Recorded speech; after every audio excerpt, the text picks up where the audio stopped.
Policing Facebook and having more restriction on what you can say on Facebook is a bad thing. Like, period. Full stop. There's pretty much zero transparency on how these algorithms and the matchmaking protocols are working. Facebook wins. Facebook, without a doubt, from a moral high ground standpoint, I put way above Apple. I put way above Google. Mr. Zuckerberg was giving a speech yesterday at Georgetown University. And the media really does not like Mark Zuckerberg. Okay. Now, the media will tell you Zuckerberg's a really bad guy because Zuckerberg and Facebook don't respect our privacy. And, they're spreading fake news. It's ironic. And all these kinds of things. Do you want to know the real reason why the media doesn't like Zuckerberg or Facebook? Okay, it's because he put him out of a job and he took all their money. Literally, the media companies that are around now are basically being bankrolled by billionaires. Jeff Bezos, Washington Post. The media business is gone. The profits have been sucked out of the industry. And they really haven't innovated on their business model. So that is the real reason why the media doesn't like Zuckerberg. That's at the top of the list. Then there's all these kind of sub-bullets. And you have to read into those with a giant grain of salt. Let me play for you a minute of Zuckerberg's speech yesterday from Georgetown, and then we'll come back to this. Someone once told me that our founding fathers thought that free expression was like air. You don't miss it until it's gone. When people don't feel like they can express themselves, they lose faith in democracy and are more likely to support populist parties that prioritize specific policy outcomes over the health of our democratic and civic norms. I'm a little more optimistic. I don't think we need to lose our freedom of expression to realize how important it is. I think that people get it and understand and appreciate the voice that they have now. And at some fundamental level, I think that most people believe in their fellow people too. And as long as our governments respect people's right to express themselves, as long as our platforms live up to their responsibilities to support expression and prevent harm, and as long as we all commit to being open and making space for more perspectives, I think we're going to make progress. It's going to take time, but I think that we're going to work through this moment. Generally, I agree with Mark. I think he's receiving a lot of unfair criticism from the media, as we've discussed, from Benioff, Mark Benioff, founder of Salesforce. We spoke about him yesterday, how he said that we should break up Facebook. And I think Benioff is really kind of politically and emotionally kind of charged in a lot of his statements. Policing Facebook and having more restriction on what you can say on Facebook is a bad thing. Like, period. Full stop. I think the challenge that Facebook has in front of it is actually something that Zuckerberg asked to be regulated for back in June at the Aspen Ideas Festival, which we covered many times. And I won't play that video for you. But basically what Zuckerberg says is, hey, I'm not going to be able to figure out, Facebook is not going to be able to figure out what the line is between us taking down content that is abusive or hateful in nature and a violation of free speech. We're trying to figure this out. They're investing billions of dollars in this, by the way, in costs to try and figure this out. But this really needs to be a public conversation. This needs to be something that the government provides direction on about where that line is. Oh, by the way, this has happened throughout history of this country where you can't say certain things in public, or we have libel laws. If you're trying to purposely, kind of harass or hurt someone's profile or character, or you're trying to harass them, or you're being too aggressive, or if you yell fire in a movie theater, there are boundaries, and this has been part of public discourse, and there are debates on this, and then the government helps to provide guidance. The knee-jerk reaction that Facebook is bad and that there are political ads which are, quote, fake news, and that Facebook is helping to disseminate these, and therefore, we need to break up Facebook. It really is just un-American. It really goes against the whole principle of this country and what makes this country so great around free speech. And the irony is all of this is happening in the same week with the whole thing that's going on with China, and the NBA, and Hong Kong, and all this kind of stuff. Yet on the flip side, we have people saying that, Facebook is horrible. They should censor the content creators more. I'm actually on the other end of the spectrum on this. I think Facebook needs to actually be much less restrictive in the content that they take down, with one caveat, one big caveat. And the big caveat is to provide transparency to regulators and to the public, for that matter, on how they do matchmaking. And that's something that really no one has dove into at this point, which is, how do platforms do matchmaking? Whether I'm Google and I'm connecting you to a website, Amazon, I'm connecting you to a third-party seller, on Facebook, and what content am I showing you on your feed? There's pretty much zero transparency on how these algorithms and the matchmaking protocols are working. I think there needs to be transparency there.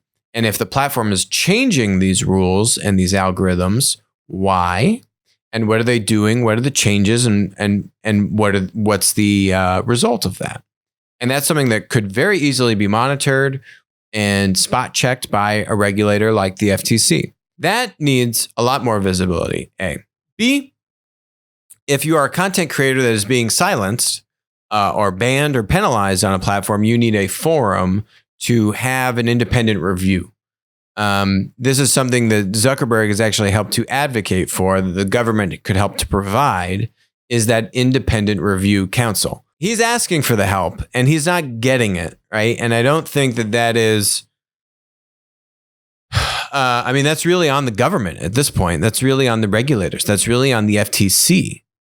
He's literally explicitly asked for more involvement. Why has he done that? Well, I think he thinks it's needed, but who really wants to be regulated? I think the larger thing is he knows there's another election in 12 months and people are going to get very grumpy with Facebook because they're not going to be happy with the results. At least half of the side is not going to be happy, and they're going to blame Facebook. And they're already starting to blame Facebook.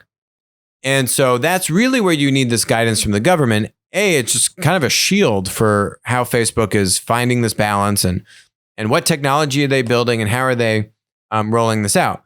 If you break up Facebook, it doesn't actually solve any of these problems. Two reasons why. One, the infrastructure needed to actually put policies in place, monitor the content that's created, and then act upon it, it costs a lot of money.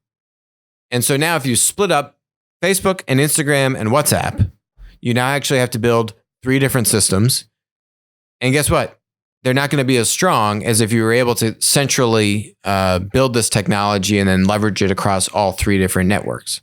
So you're actually going to hurt the effectiveness of the tech company, of the platform company, to enforce whatever the rules and policies are, which still, if you break up Facebook, you're still in the same place where you don't have little to any guidance on what the right policies are in the first place. The second reason why this is just a bad idea to break up Facebook, it's a selfish one. It's a selfish one for the United States. What is that reason? Oh, well, it's called influence abroad. And if you break up our tech monopolies and weaken them, then we will just have less power outside of the United States. It's pretty straightforward. You want to know what country understands this all too well? Oh, yeah, China.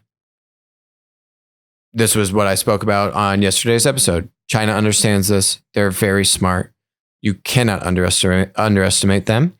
And they absolutely understand how tech platform companies give them huge influence abroad, and they are using it.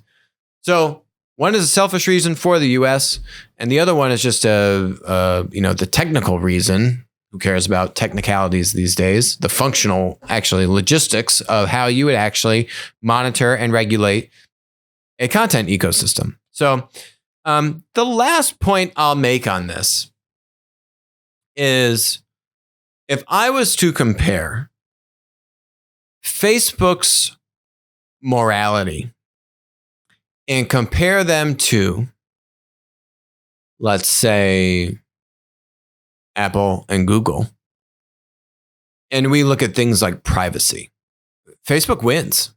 Facebook, without a doubt, from a moral high ground standpoint, I put way above Apple. I put way above Google. It's not even a question. Facebook deliberately decided not to go to China and many other countries, because those countries demanded that they have access to the data, and that the servers have to be stored in their country, which means they're going to get access to all the data. And Zuckerberg said, no, we're not going to do that. No. And so, and he's publicly said, look, that's just going to mean we can't go operate in certain countries. And he's okay with that. Google, we know that Sundar has been trying to get back in China. I think he's now tried to distance himself from those decisions, but there are no ifs or buts here, no qualms about it. Sundar, CEO of Google, absolutely wanted to get back into China. Maybe he still does, I don't know, but probably not a good thing to be associated with right now. Apple has literally given encryption keys to the Chinese government so that people can get in. Apple has literally downplayed loopholes that the Chinese government was using to get into their operating system to track down the Uyghur population in China. And, that's the Muslim population in China. And China's been doing some apparently not so nice things to that population. So moral high ground, Facebook wins. Last point on this is this whole idea of like policing content and, we need to regulate what content people see and these kinds of things. It kind of goes back to the similar sentiment when a few episodes ago when I was talking about how the director from the Health and Human Services said, hey, we should make it easy for patients, healthcare patients, to transfer their electronic medical record to Apple Health. And Apple's been doing deals with the EHR companies, the electronic health record companies, to make that integration and transfer of data seamless. And the American Medical Association and other healthcare nonprofits said, oh, no, there's privacy considerations here. We need to put press pause on this because consumers don't know what Apple might do with their data once it's in Apple Health. All of this really goes down to, do you generally think that the average American is stupid or not? Do they have a brain? Can they think for themselves? And I would say, yeah, they're actually pretty smart. They're actually pretty adept and understand what's going on. And if I want to share my data with Apple, you don't think that they understand Apple's in the news every other week around privacy, this, that. It's their decision. And I think Americans can make up their own mind based upon what they see on Facebook, or if they know it's an ad and Facebook is saying this is a political ad.